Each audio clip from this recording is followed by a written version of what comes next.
Deus abençoe a todos. Amém, meus irmãos? Amém. Hoje nós vamos ler Mateus capítulo 24. Sente um pouquinho, irmão, rapidinho. Nós vamos ler Mateus capítulo 24. Amém? Essa noite. E você, aproveite que você está aí, pode ir abrindo a Bíblia, tá bom? Mas a gente já vai ler. Antes eu vou dar só uma notinha. Amém? O tema dessa noite será: a hora final se aproxima. Então, Mateus 24, 44. Bom, nós vamos ler também um pouquinho do capítulo 25. E nós vamos ler duas parábolas. Uma do capítulo 24, a última do 24 e a primeira do capítulo 25. Mas antes, eu estava assistindo, irmãos, hoje, aquela mensagem que eu preguei há 1 ano e meio, talvez, atrás, um chamado à paz e à reconciliação. Ontem na oração, eu li Mateus 24 e me veio na mente essa mensagem. Fui ouvi-la, uma mensagem curta, 30 minutos. É um chamado à paz e à reconciliação. Entenda essa pregação como uma pregação profética. Quem quiser pesquisar no YouTube, está lá, um chamado à paz e à reconciliação. Eu havia dito que a guerra, ela começa sempre de maneira simples. Ela começa de maneira simples e ela sempre ocorre por causa de uma agenda pessoal. Sempre tem alguém que vai se priorizar acima de tudo e de todos. E por isso uma guerra começa. Portanto, toda guerra pressupõe-se uma agenda pessoal em prioridade. E quando você coloca a tua agenda pessoal em prioridade, você não liga para a massa. Um presidente, um chefe de estado, ele não vai ligar para o povo. Ele tem uma agenda pessoal, ele tem um interesse próprio, leva toda a nação à guerra e não importa quantos morrerão do seu lado. Ele quer ver o resultado que seja coerente com aquilo que é da sua própria agenda. A guerra religiosa é da mesma maneira. É uma agenda pessoal, aonde o líder religioso coloca toda a igreja em um conflito, até mesmo aqueles que não estão lutando diretamente. Eles estão debaixo de uma opressão daquela guerra, daquele espírito. E este espírito faccioso, esse espírito de guerra, destrói. E nós precisamos entender que é tempo de nós buscarmos esse chamado à paz e à reconciliação. Não é tempo de guerra, Jesus está voltando. Aquilo que nós vemos, de fato, aos olhos, parece bonito, grandes impérios, de modo que você observa quem é o Brasil na fila do pão, você vai ver que não é nada. O Brasil, um país territorial gigante, mas que não consegue sequer vencer o próprio crime que ocorre dentro, né? A própria corrupção que ocorre na estrutura do próprio país. Quando você é contraditório naquilo que crê, surge um espírito religioso em você e você começa a combater. Só que nessa mensagem eu estava falando que cada um vai trazer uma guerra, um conflito, não é isso? E nessa mensagem eu disse que havia sempre algo espiritual por trás de uma guerra. A gente observa aquilo que é natural, mas a gente nunca observa que por trás dessas guerras existe algo espiritual que está acontecendo. Algo espiritual que vai realmente dar cabo a essas guerras, vai dar o início também às guerras. Guerras muitas vezes são ideológicas, ideologias. Bem-aventurados são os pacificadores, porque esses serão chamados filhos de Deus. Quem são os filhos de Deus? Os pacificadores. Amém? Não são outros, são os pacificadores. Amém, irmãos? Então, quando um chefe de estado leva o seu povo à guerra, todos os que lá estão, ou seja, todos daquele país, vai estar na guerra. Se o Brasil está em guerra, você não precisa ser um soldado para você estar em guerra. Você estará em guerra. Sabe o que vai acontecer? A inflação sobe. Você sabe o que vai acontecer? preço do petróleo vai lá para cima, vai começar a faltar algumas coisas, a energia elétrica já não vai ter em alguns lugares, ou seja, você vai sofrer, porque você não vai ter mais o alimento que tinha antes. Porque aquele alimento que era destinado ao povo, aquela nação, agora não pode mais ser destinado, porque estava fazendo as coisas saírem do padrão. Assim é quando a igreja lá entra em guerra. O Espírito Santo sai dali, irmãos. O Espírito Santo não está nessas coisas. A igreja, ela precisa entender que a unidade do corpo de Cristo, a unidade do corpo de Cristo é uma. Inclusive, irmãos, nessa mensagem que eu preguei sobre paz e segurança e reconciliação, eu começo ela dizendo que era uma mensagem profética. E se você observar, quase tudo que foi falado ali aconteceu. É tempo de nós refletir sobre o nosso próprio caráter, de nós refletir sobre nossas próprias ações. É tempo de nós refletirmos sobre o nosso próprio chamado. O que Deus nos chamou? Qual foi o nosso chamado? Para que Deus nos chamou? Deus te chamou para quê? É tempo de você examinar se você está parado ou se você realmente está prosseguindo. É tempo de você ver isso, porque é dever de todo verdadeiro líder promover a paz, quer seja líder religioso ou líder político. Se um pastor ele falha em promover a paz, ele não serve para a liderança. Se você reouvi-la, eu fiquei até surpreso. E no fim de tudo, houve uma visão que eu falei, olha, eu vi aqui um escudo entrando na frente, e alguém entra na sua frente e fica à frente do próprio escudo. Com a unção do céu,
Senhor Jesus.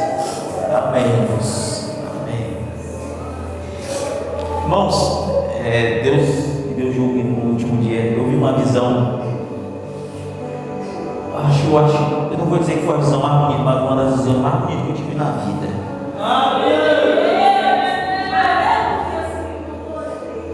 Eu vi à direita de cada pessoa alguém colocando um escudo redondo. Ele era redondo, esse escudo. E quando aquele escudo ficou do seu lado, na frente de cada um, depois eu vi o escudo e aquela pessoa que estava do lado colocou o passo do lado e ficou na sua frente. Ficou literalmente na sua frente, não apenas o escudo, mas colocou o escudo e deu o passo. E depois daquilo eu vi um clarão e tudo voltou ao que era normal de novo. E havia espiritualmente uma proteção divina. Porque toda guerra, o homem pode agir porque nós somos matéria, mas há algo por trás, não é isso? E nós vimos que, de fato, essa guerra se iniciou, quando se fala aqui, uma suposta guerra, né? Mas é uma guerra ideológica, uma guerra religiosa, falando agora não mais no âmbito geral, falando aqui entre nós, né? Era uma guerra que foi travada E essa guerra feriu a ética, essa guerra feriu o princípio de devoção, de adoração. Essa ética passou por cima da amizade, do sentimento de prudência, passou por cima de tudo. Enquanto Davi estava no culto adorando a Deus, Saul também estava no culto. Ambos estavam adorando a Deus. Davi estava ali tocando uma harpa e Saul estava com uma lança. Um estava querendo adorar, o outro estava querendo matar. Você vai observar que neste mesmo culto tentaram contra a vida de Davi. Saul, o seu inimigo era a vingança, mas Davi ele buscava sempre a reconciliação. Mesmo Saul perseguindo Davi, Saul foi atrás de Davi, olhou e viu que Saul se escondeu na caverna, dormiu na caverna. Davi olhou aquilo e Deus colocou Saul na mão de Davi. Saul pegou, cortou um pedacinho da pontinha, mas doeu o coração dele. Doeu, porque aquele homem era ungido. E dói, você tem que mexer com ungido, tem que falar de ungido. Você que sabe o que de fato é isso, irmão. Você que sabe o que de fato é isso, não é filosofia de saber não. Você que respeita de fato o que é isso, você fica temendo em fazer algo, falar algo, porque você vai tocar no ungido. Você teme. E Saul, ele queria vingança, queria pegar Davi. É meu reinado, eu sou maior aqui, eu era o rei. E aí Davi, ele só queria reconciliação. Era só o que Davi queria, a reconciliação. A reconciliação. Nada além disso. Ele olhou e disse: se quiser me matar, tudo bem, mas olha aqui, contigo teu ungido, você estava nas minhas mãos, Deus te pedindo, mas eu não quero te ferir, eu não quero te matar, eu não quero fazer isso com você, eu não quero te ofender. Por favor, me deixe, eu vivo a sua vida, eu não quero te ofender, eu não quero te atacar. Será que as pessoas são tão tolas para não entender isso? Dom foi zombado, o dom de Deus foi zombado nessa guerra. Não sei se você recorda de algumas coisas. O dom foi zombado. E muitas coisas foram acontecendo. Que espírito terrível é esse? Esse espírito religioso é um espírito que mata em nome da palavra. João capítulo 8, versículo 10. Havia uma mulher a qual os religiosos pegaram ela no ato de adultério. Estavam ali com pedras na mão para ali levá-la para o sacerdote. E não sei se você sabe, a igreja não podia apedrejar sem a ordenança do líder. Como eu disse, toda guerra começa pelo líder. Só que aquela igreja era ensinada que eles deveriam apedrejar, uma vez que a lei ensinava aquilo, e eles já achavam com a pedra na mão, todo mundo já querendo matar. E encontraram então aquilo que é a própria reconciliação. Eu quero que você entenda. Olha, a tua vida não vale nada, a minha vida não vale nada, não tem ninguém que presta aqui. Não vale nada se não for o sangue dele sobre você. Você não vale nada. A tua vida não é nada sem ele. Entenda, enquanto há tempo, ouve a voz do Espírito Santo, reconcilia-se com Deus. Para de mexer com o servo de Deus. De um lado havia um herói, que era, ao meu ver, um herói leproso, lembrei do tema, e do outro lado havia que nós somos chamados de boia, e eu sobre uma boia. Então vocês eram a boia, e eu estava sobre a boia, pastoreando uma boia, E só que por trás de toda essa força, de toda essa militância, havia uma força espiritual que estava agindo. Não era uma militância por zelo à palavra, não era uma militância acerca de tal coisa, e os irmãos que tiveram acesso sabem que em termos doutrinários, segundo a pessoa cria igual, mas era um confisco de autoridade. Ninguém podia trazer essas informações se não fosse o grande farol, e isso trouxe destruição, assim como pode trazer a qualquer um de nós, pode trazer para mim, pode trazer para você, pode trazer para qualquer um de nós, não é isso? E se nós não tivermos essa proteção, irmãos, a gente vai de água abaixo. A Bíblia mostra que Israel, ele, quando estava com Deus, nunca perdeu uma guerra. Israel nunca perdeu uma guerra estando com Deus. E você vai observar que Israel defendia a sua terra, e Deus estava com eles, e eles venceram aqui, olha, os moabitas, os amonitas, os medianitas, os filisteus, os edonitas, os sírios, que são os arameus. Eles venceram tudo. Mas o mesmo Israel, quando estava sem Deus, o mesmo Israel, com toda a estrutura e com tudo aquilo que Deus fez, eles não venciam mais nada. Eles foram oprimidos pelos moabitas, e não foi só escravidão, era opressão mesmo. Eles foram oprimidos pelos cananeus, eles foram oprimidos pelos midianitas, eles foram oprimidos pelos filisteus, de modo que você vê que quando eles plantavam algo, às vezes até numa terra, não, vamos plantar aqui, ninguém está sabendo que eu plantei aqui, parecia que eles iam colher, e os filisteus vinham e tomavam tudo no período justamente de colher. Eles viviam na opressão, passaram tanta dificuldade, de modo que matavam as próprias crianças para se comer, e que cocô de pombo valia muito, e literalmente a Bíblia diz isso, comiam um cocô de pombo. Observe que o mesmo Israel que tinha Deus, estava sem Deus. Com Deus se vence, sem Deus se perde.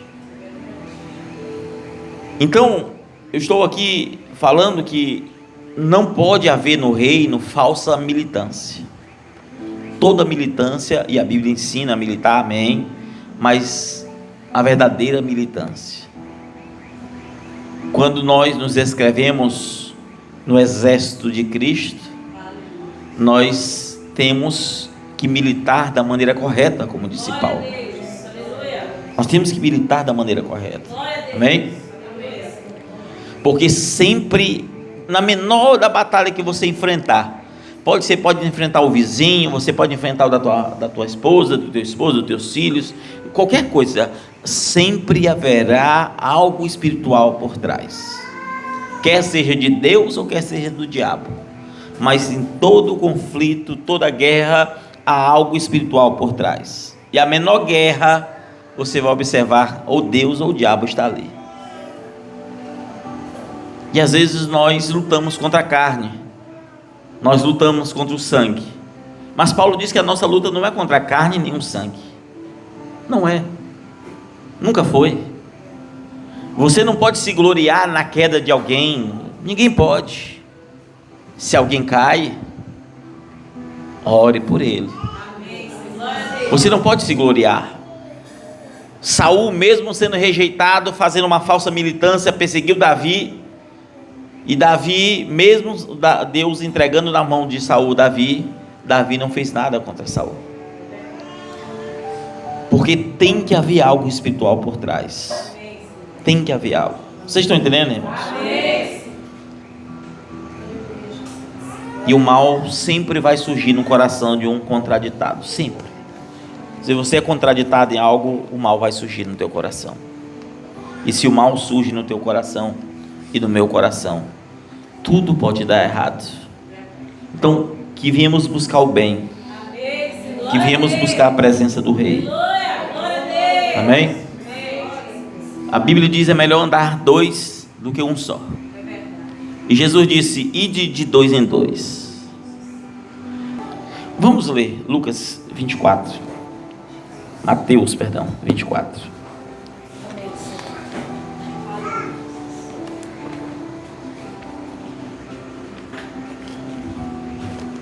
Versículo 44. Podemos? Amém. A primeira parábola que nós vamos ler é dos servos. Observe. Por isso, estai preparados também, porque o Filho do Homem há de vir a hora que não penseis. Ou seja, a Bíblia deixa claro que Jesus vai vir na hora que você não está imaginando. Quando a bomba estiver acontecendo, e não vai pensar, não, agora ele vem, não, às vezes vem agora mesmo. É na hora que você não imagina. Mas vamos continuar. Quem é, pois, fiel e prudente, e quem o Senhor constituiu sobre os seus servos? Aí entra pastor, diácono, presbítero, que mais? Qualquer nome que se queira usar, missionário. Os servos, olha só, o Senhor constituiu sobre os seus servos, para dar-lhe o sustento a seu tempo. Bem-aventurado aquele servo que o Senhor, quando vier, achar assim como dando alimento para o servo de Deus no seu tempo. Em verdade vos digo que sobrará, que o porá sobre todos os seus bens. Mas se aquele mau servo no seu coração disser, o Senhor tarde virá, e começar a espalhar os seus conservos. Observe que a preocupação de Deus é com a igreja, com o povo, e começar a espalhar os seus conservos, e a comer e a beber com os ébrios. Virá o Senhor daquele servo num dia em que não espera, e é a hora em que ele não sabe, e separá-lo-á e destinará a sua parte com os hipócritas. Ali haverá pranto e ranger de dentes. Senhor Deus, que o Senhor acrescente as tuas palavras ainda mais em nossos corações. Fale conosco e tenha misericórdia de Deus, cada um de nós, no nome de Jesus. Amém. Pode sentar, meus irmãos. Logo, aqui o próximo versículo já seria do capítulo 5. Logo eu leio, se você quiser ficar com a sua Bíblia aberta, amém. Se não, amém também. Amém, meus irmãos? Amém.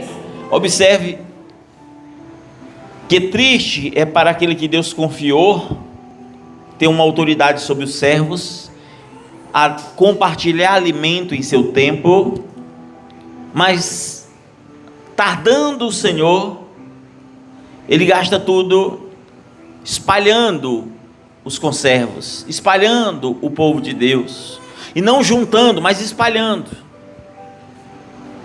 E ao espalhar, ele gasta tudo que tem com os ébrios, bebendo, comendo e vivendo a vida. Talvez muitas religiões e muitos de nós estamos observando como isso tem sido comum no dia de hoje. Quantos pastores não pastoreiam mais? Quantos pastores foram destituídos? Quantos pastores profanaram? Quantos pastores trouxeram de algum modo graus de escândalos? Quantos pastores estão ainda pregando no altar, mas falando só sobre dinheiro, finanças, mas não sobre o reino dos céus? E tudo isso tem acontecido. Tudo isso tem acontecido. A fé do povo tem sido distraída pela vida humana, pela vida terrena. No entanto, o texto que lemos diz que aqueles que Deus confia sobre o povo de Deus, ele terá uma chamada especial. Ele terá que prestar conta de cada mensagem pregada, mas também terá de prestar conta de cada escândalo que ele trouxer sobre o povo de Deus. A cada um que ele junta, ou cada um que ele espalha. E nós estamos vivendo, irmãos, em dias em que se prega tanta vaidade, se prega tanta vanglória, se prega tanta festividades, mas se prega pouco o Cristo que virá. Poucos se veem, poucos se observam, aqueles que verdadeiramente vivem um cristianismo, aqueles que verdadeiramente morreu para si. Porque há uma outra guerra, que não é essa que eu estava falando antes, que ocorre muitas vezes dentro do próprio homem. Jesus virá numa hora que o homem não espera. Se Deus te confiou filhos sob os teus cuidados, você terá que prestar conta deles, segundo a parábola.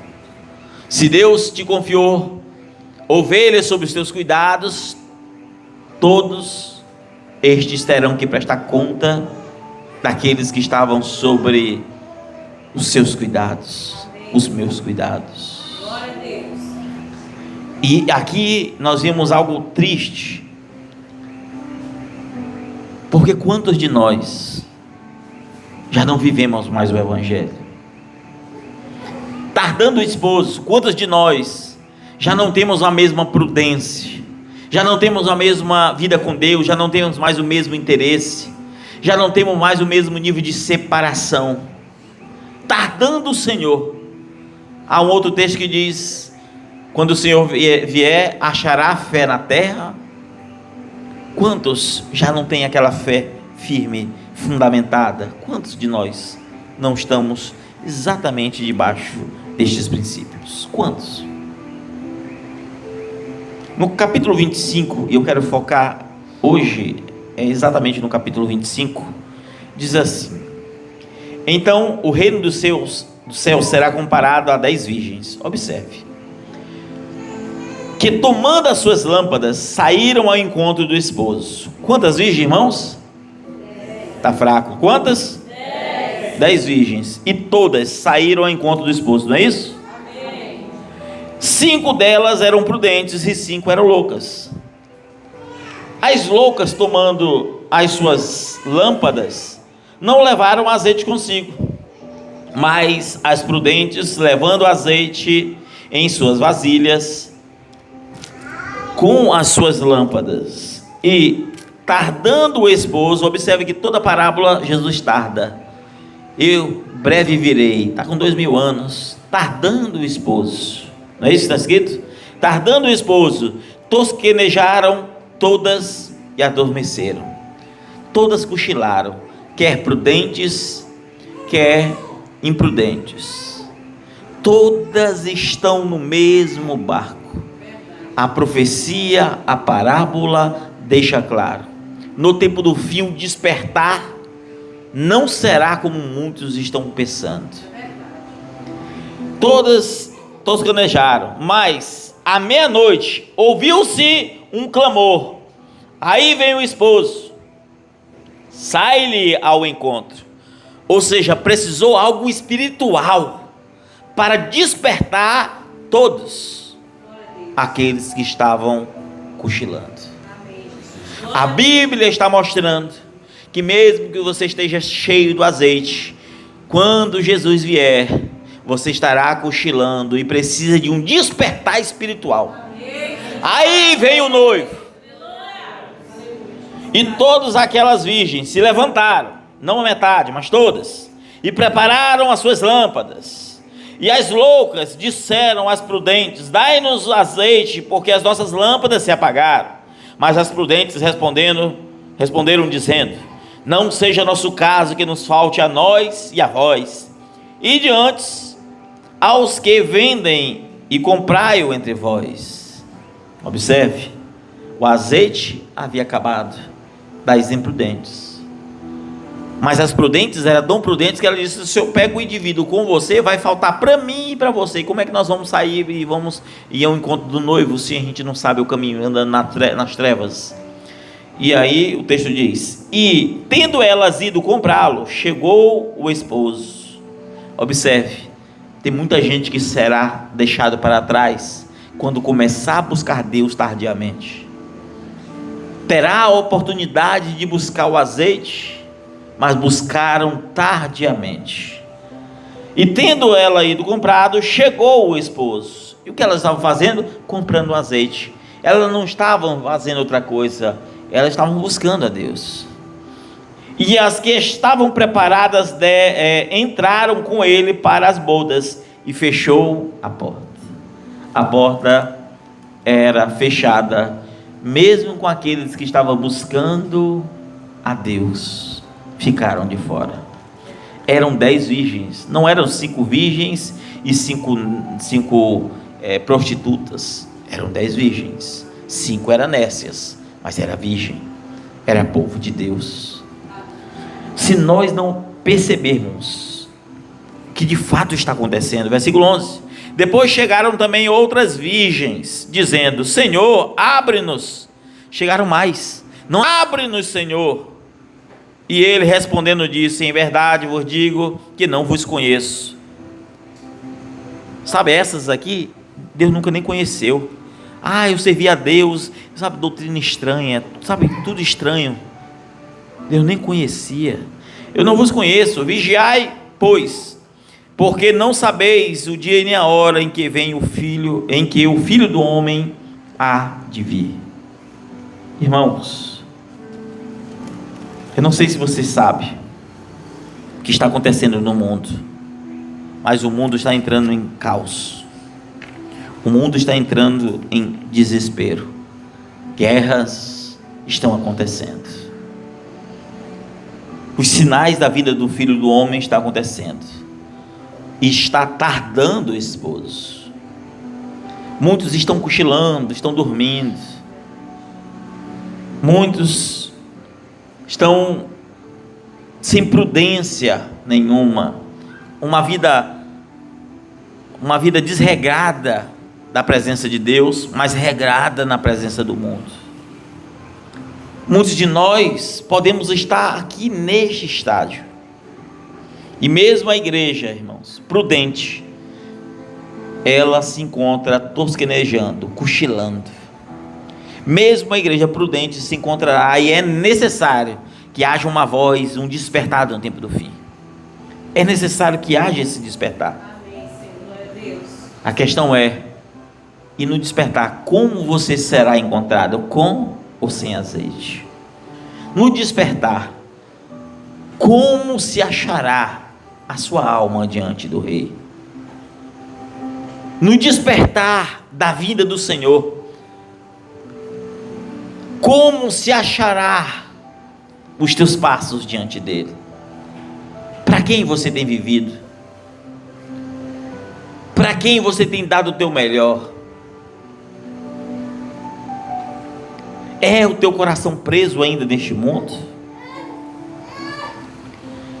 A Bíblia nos ensina a tomar cuidado com a vaidade.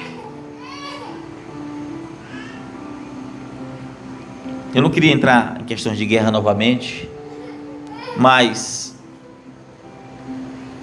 Israel está passando Estados Unidos está passando a maior vergonha, irmãos. A maior vergonha que uma nação tão grande como aquela poderia passar. Todas as suas bases foram destruídas. Em todos aqueles 14 países ao redor, todos aqueles generais que estavam ali foram mortos. Até onde os hotéis onde eles se hospedaram caíram mísseis e mataram. E agora ele teve que pedir munição a um outro país, que é a Ucrânia, que ele emprestava, tem que pedir, porque eles já não têm como se abastecer, porque até os guindartes que reabasteciam a frota deles foram destruídas. O que eu quero dizer para você? Não se entra em guerra por vaidade. Não se entra em guerra por vaidade. Quando o presidente Trump disse: haja paz e segurança, eu falei que, olha, pode não ser nada, mas tenha cuidado, porque a Bíblia, Jesus disse: quando disserem haja paz e segurança, então virá o fim repentino. Ele disse há poucos meses atrás, eu dei uma nota aqui num culto, não preguei sobre, e falei: olha, ele falou tal coisa, não estou dizendo que é ou não é, mas depois disso, irmãos, as coisas tendem a piorar. E o que espera do mundo? De que adianta o senso de grandeza, sabendo nós que esse senso de grandeza destruirá, irmãos, o próprio homem que tem esse senso de grandeza. Você pode ter todas as qualidades que eu não tenho, alguém pode ter todas as qualidades que você não tem, mas se ele entrar com grandeza, o espiritual entra. E só tem dois espíritos que reinam no mundo: Deus e o diabo. Ou Deus está do teu lado, ou ele está contra você. E qualquer guerra, qualquer batalha que você entrar onde Deus não estiver, será derrota iminente. Eu não quero te ofender. Por favor, me deixe, viva a sua vida. Eu não quero te ofender. Eu não quero te atacar. Será que as pessoas são tão tolas para não entender isso? será derrota iminente. Então temos que ter cuidado com falsas militâncias, temos que ter cuidado com o sentimento de vaidade e engrandecimento, somos isso, aquilo, outro.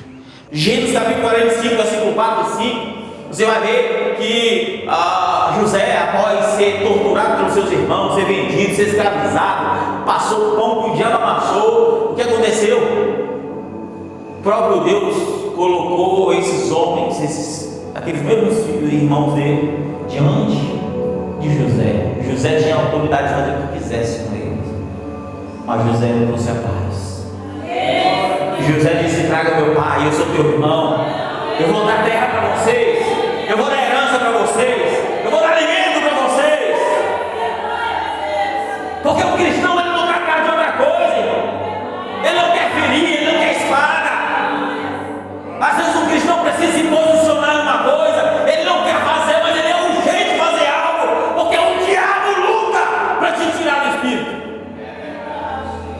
Mas temos que reconhecer que nada somos.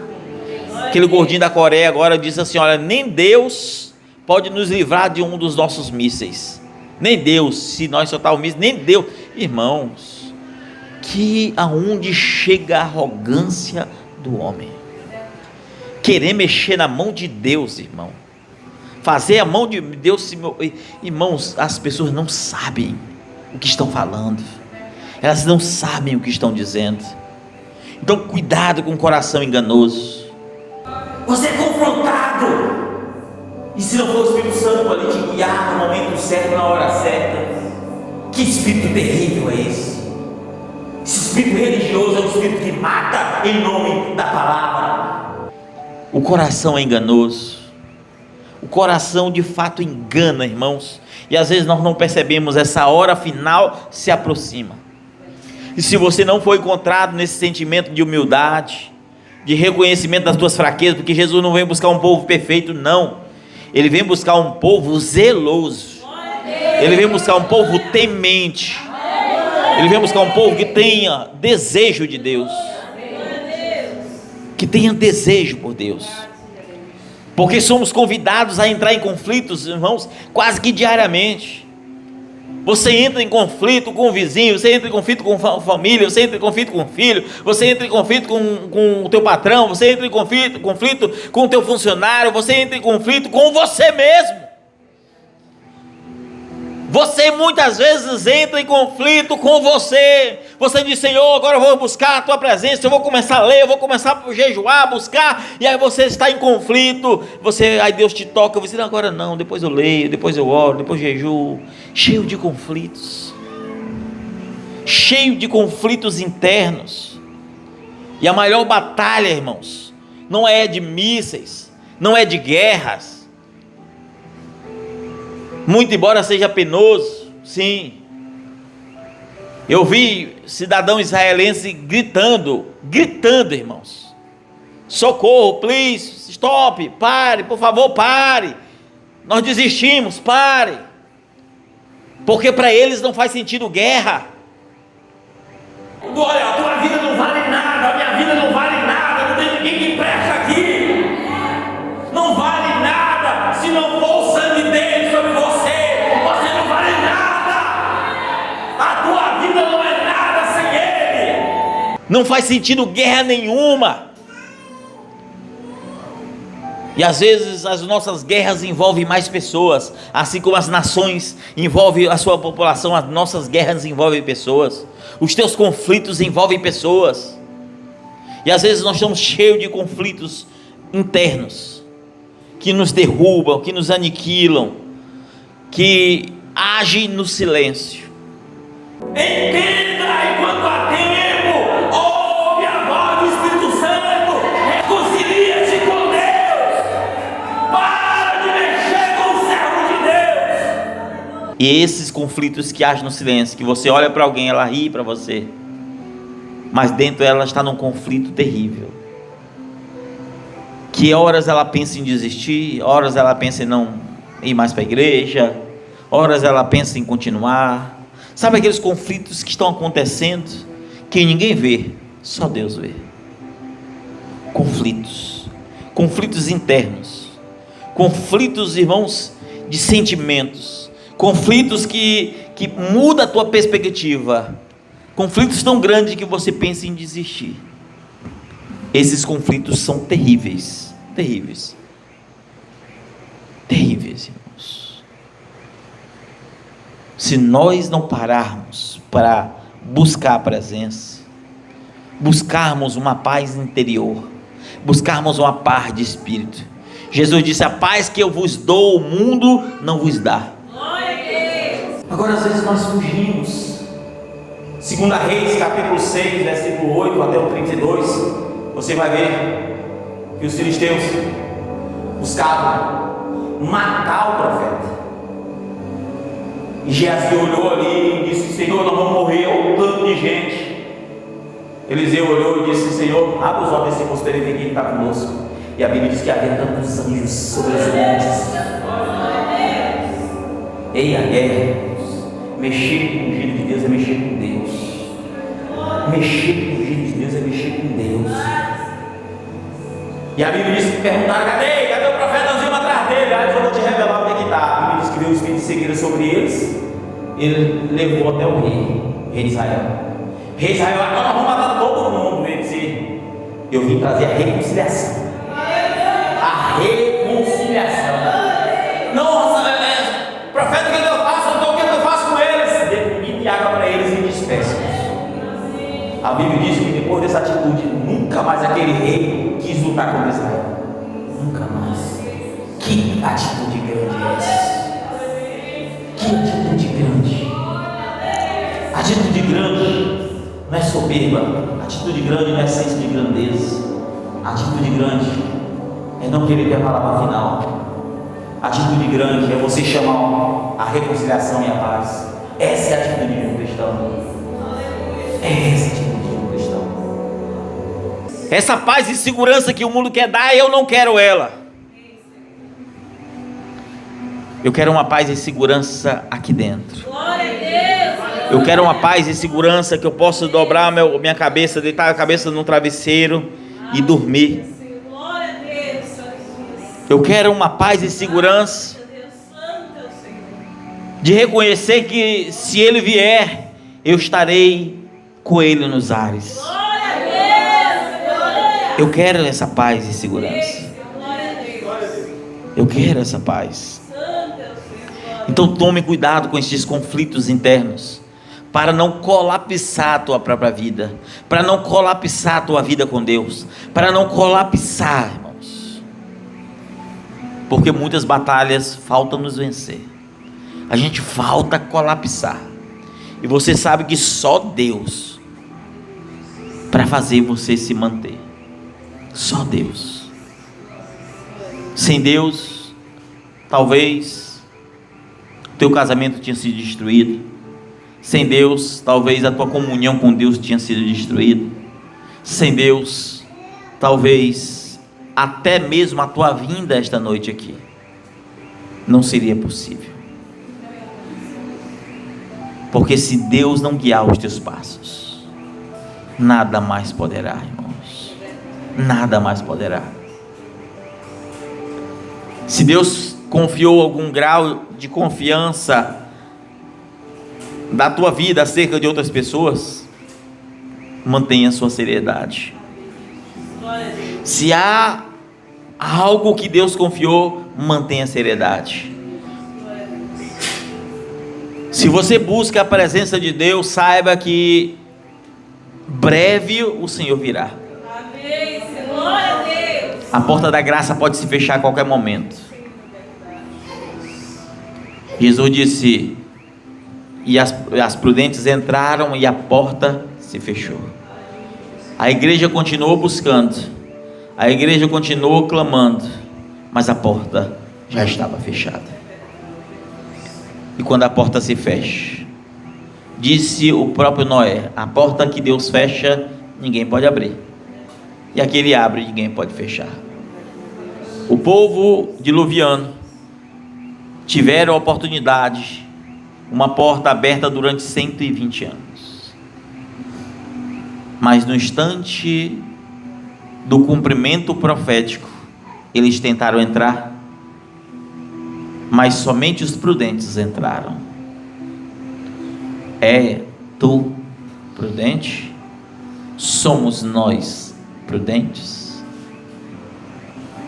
Vindo o Senhor agora, subiríamos com Ele ou ficaríamos? Estamos presos ou somos de fato libertos?